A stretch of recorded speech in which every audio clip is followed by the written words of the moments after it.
Let's go back to the land of ancient Arabia. Amongst the vast sand dunes, there lived a nomadic tribe. Within this nomadic tribe lived a young, audacious man called Zaid. Zaid was not only renowned for his warrior skills for his combat, but also for his wisdom, his gentleness, his calmness. He was an ambitious, young, good-natured young man. When he was in his teens, he met an old sage. This sage revealed to him that the secret for inner power and glory is cultivating the Hayat al-Qalb, which is the life force or the essence of life. And it is many men who waste this sacred energy through indulgence and excess, but those who learn to retain it and cultivate it and transmute it achieve greatness beyond imagination. Determined to master this art, Zaid devoted himself to rigorous training in spiritual practices. He practiced meditation, prayer, practiced exercise, breath work. Practice challenged his body and challenged his soul to new heights. Zaid vowed to retain his Hayat al-Qalb and refrain from excesses in pleasure. Years passed and Zaid's reputation and prowess and powers grew.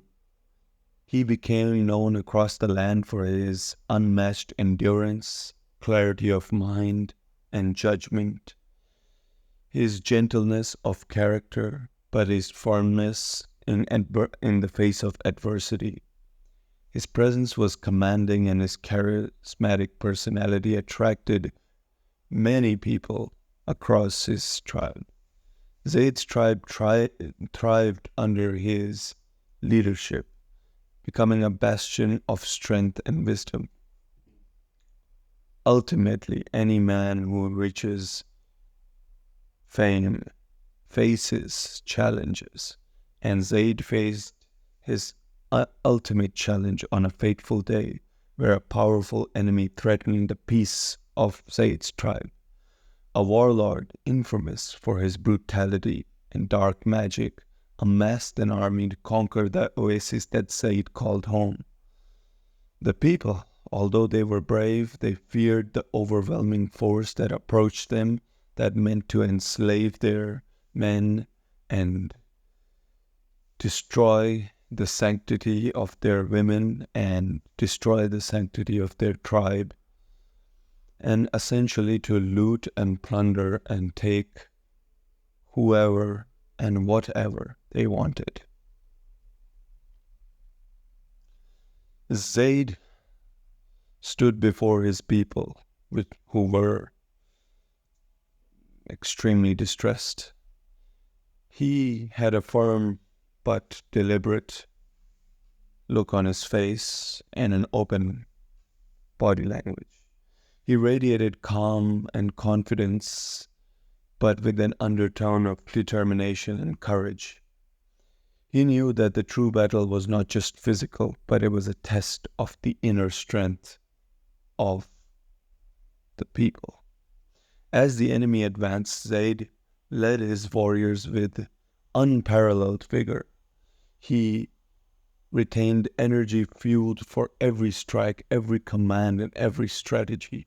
He knew exactly what to do at what moment from a grand scale to a micro scale. He knew how to fight one-on-one, and he knew where to set up his troops. And through a combination of strategy and tactics, Zaid's small army managed to overwhelm this evil warlord. And finally, Zaid confronted this warlord, unsheathed his sword, and cut his throat. The warlord died and the threat disappeared. The people cheered and history was made. But what Zayd knew internally is that he had proof that the life force was a real phenomenon. For a man can access superpowers through cultivating the esoteric energy resided within each man. So, we're going to be talking about the benefits and the real story of refraining from masturbation and refraining from that sort of behavior. And what does it get you? So, I don't necessarily feel comfortable doing this sort of video before, but I feel now that being kind of much further away from that sort of activity, I can speak on it with some authority, at least from a personal context. So I'm basically going to be giving you my take. Essentially, we take it like this. You have energy. Everything is energy. And sexual energy is just another form of energy within your body. And when you refrain from this energy being utilized in the sexual context, the energy is still there. It's not gone. It has not dissipated. Cannot be destroyed. It will remain there. Either that will explode or lead to some sort of behavior from the person holding on to this sexual energy, or that energy will be used. So the first very easy to understand context is that when you refrain from masturbation, especially because that's the most useless, wasteful form of usage of this energy. So when we refrain from that, and also we refrain from consuming pornographic material, it does two things. One, it gives us a reservoir of energy that can be used in different things, different pursuits. And two, it also, that kind of feeling of disgust that you feel from watching pornographic material, that shame feeling goes away. And shame, we know, is one of the lowest vibrational emotions on the vibration chart. Basically, we want to be away from emotions like shame and guilt. And one of the ways to get away from them is to stop doing the things that make you feel that way. I have yet to meet a guy that is completely comfortable with the idea of watching, who's straight and is completely comfortable with the idea of watching pornographic material. So there's a level of shame associated with this. So we can get rid of that. So this removes a mental block and gives us energy that we can use for a different pursuit, for a useful purpose. So what are some things that you might experience right afterwards? Well, this energy will certainly make you feel more aggressive, more assertive. Your eye contact will become more. I think the eye contact thing comes because of part of the reason is that your mind is not associating your personality with somebody who is ashamed. So when you move away from shame and guilt, at least in this context, your opinion of yourself becomes better, I believe, and that just helps you carry yourself in a more authoritative fashion. Another thing is that obviously we can look at it from the biological lens, that you've given your body the signal that I'm not reproducing. Your body thinks that, well, we are failing on one of our essential tasks. So your body ramps up all the systems that are in place to make you more able to be in a position to reproduce, to find a mate to reproduce. So you do become more dominant, you do become more assertive, you do have better eye contact, you can be in more stressful situations with ease. But it's not all good, because you have to control the anger and even the dominance aspect of it, because it could lead to arrogance or tyrannical behavior, different forms of behavior that's just not beneficial to us.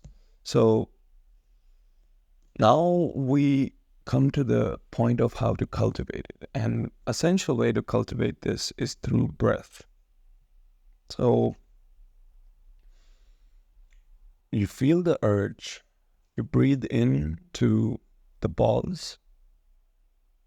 Imagine you're breathing in as low as where your balls are. And take a deep breath and visualize that energy coming up and filling you. And it's all about intention and attention. Keep the attention on the breath, the intention to channel this energy, to become more powerful, to become more masculine in every way. But it also grounds the energy, so it's not erratic anymore. And this technique can also be used whenever there are cravings or urges to go back to the old habit of self-gratification by watching dirty movies, etc. Another thing, this is now we're getting into the more esoteric stuff. Animals, kids, even people, they are noticing you more, or they come up to you more. Like, since I've been away from masturbation, from basically cultivating the energy, even with another person, I would suggest that we look into perhaps consider not releasing even with another person and cultivate that energy. If you don't want to have children, then as a man, just cultivate that energy. You can still engage in sexual acts with your partner and retain the energy. There are practices, there are tantric practices, but that's outside the purview, can be looked into at a different video. But the idea at the crux of this is essentially retaining the energy, cultivating it, transmuting it, using it in different forms. So instead of letting the water drip out the hose, we put the thumb on top of the hose, and then the water becomes sharp and pointed, goes further. I hope you guys know what I'm talking about. So we can do it like that. And breath and intention will cultivate this energy. Now, how do you breathe? The essential idea is this. This is how I do it. You breathe in deep, and on the exhale, you clench the muscles of the perineum around between your balls and your ass. There are muscles there. Clench them and visualize energy traveling up to the mind. Then when the breath is over, it's coming to this chest area from you, and it's filling you up.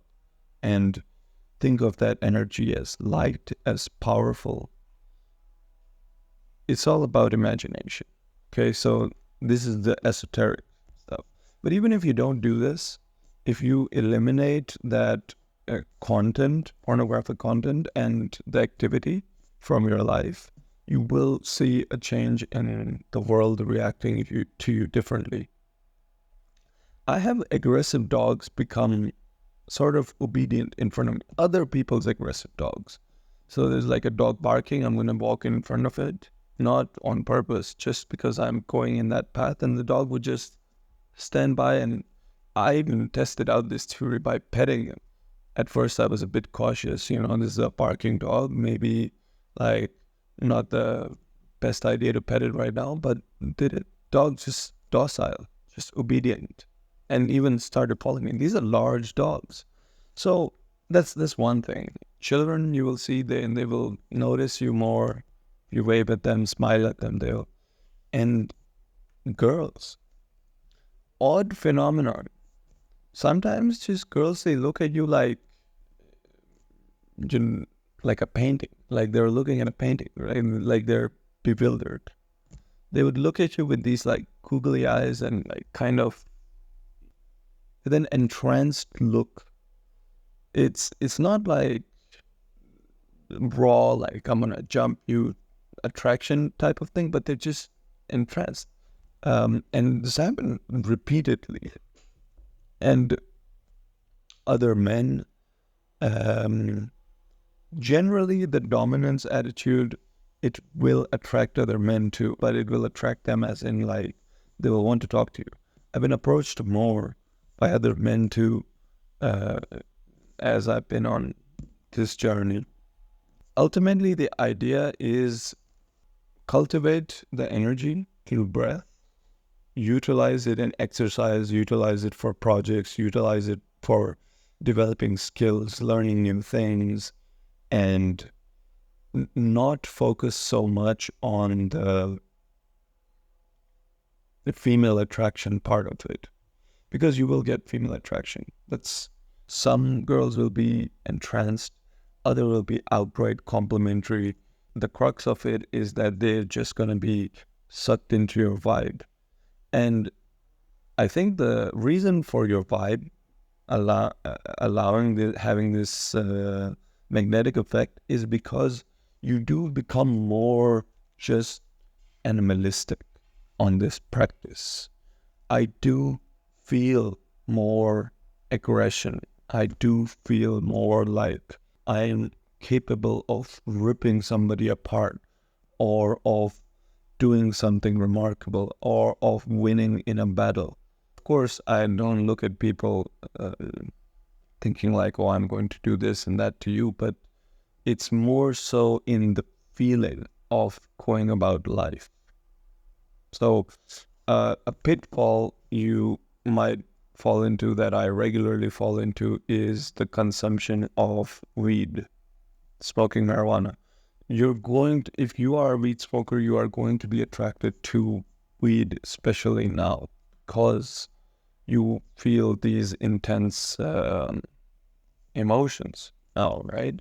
Because this energy will make you feel more powerful, but not just in the nice way. You will feel powerful in other ways, in maybe ways that could lead to you doing unwise things, like starting a fight, shouting, overreacting. So one of the essential disciplines while being a NoFap on semen retention is to exercise rigorously with weights, with the resistance, and see the change in your body through the effort that you put in. And you are going to be able to put in a lot of effort now, especially.